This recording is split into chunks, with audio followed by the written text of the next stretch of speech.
Pulverização é o nosso assunto em máquinas agrícolas e implementos. Em um vídeo anterior nós vimos que existe dezenas, centenas de pontas de pulverização, pontas de aplicação de defensivos agrícolas.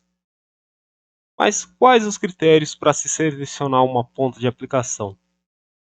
Nesse vídeo nós vamos ver um passo a passo para nós fazermos a seleção correta de uma ponta de pulverização.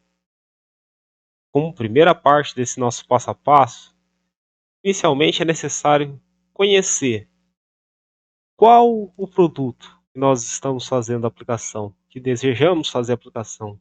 É um inseticida? É um fungicida? É um herbicida? Outra informação também importante são as condições climáticas ambientais. Nós já vimos antes a influência da temperatura, da umidade, da velocidade do vento nas condições ideais de aplicação dos defensivos agrícolas.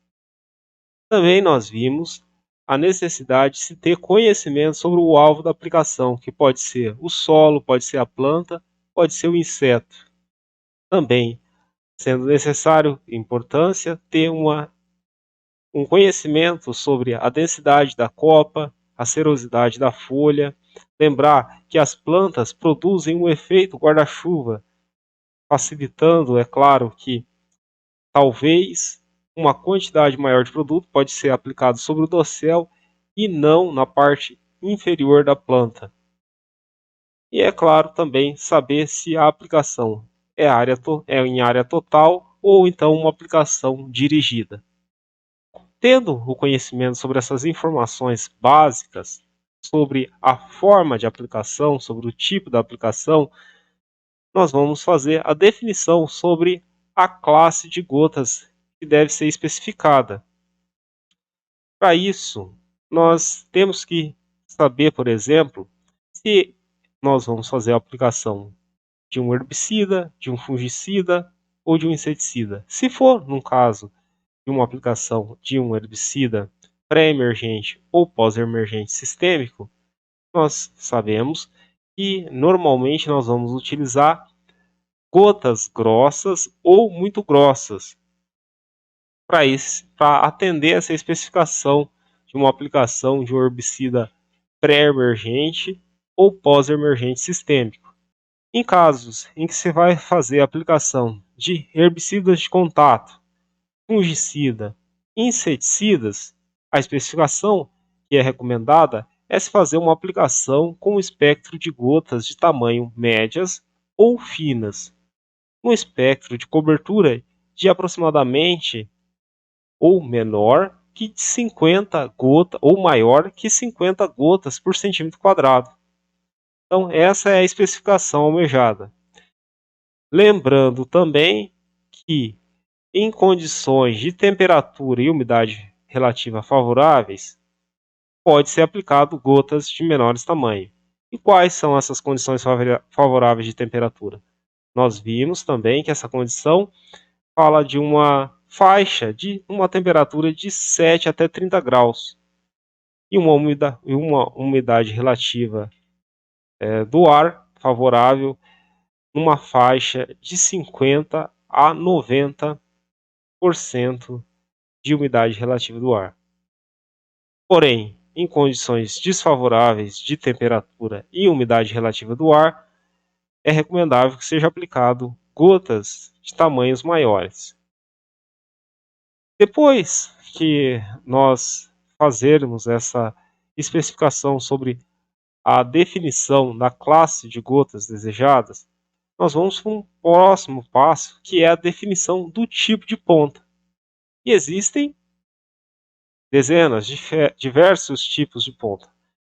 Mas é claro que nós vamos fazer essa definição em função da disponibilidade que nós vamos ter em mão, e essa disponibilidade vai depender principalmente de um guia de seleção de pontas de um fabricante. Uma outra informação que também nós vamos definir vai ser a taxa de aplicação especificada. Quantos litros de calda nós vamos fazer a aplicação? Qual vai ser a taxa de aplicação em litros por hectare? Essa é uma pergunta também que deve ser definida com uma resposta.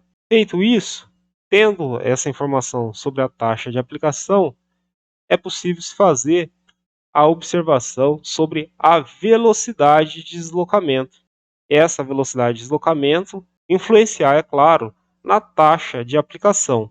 Uma outra informação também importante é a observação sobre o espaçamento entre as pontas de aplicação. E por quê? Alguns equipamentos possuem um espaçamento entre pontas de 45 centímetros.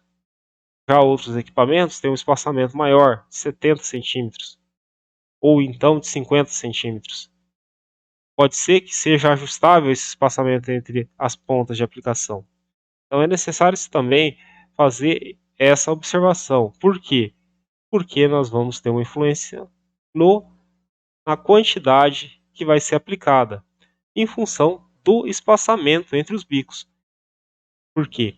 Sabendo-se a taxa de aplicação já pré-definida, sabendo a velocidade de trabalho, sabendo-se também o espaçamento entre bicos, é possível se calcular a vazão necessária à ponta. A vazão necessária que vai ser aplicada através da ponta de aplicação. Tendo essa informação, nós vamos selecionar, nós vamos especificar a ponta e especificar a pressão de aplicação, utilizando o catálogo. Então, com a informação calculada da vazão através da ponta, a vazão de pulverização, nós vamos fazer esse último passo, que é especificar a ponta e também especificar a pressão de aplicação.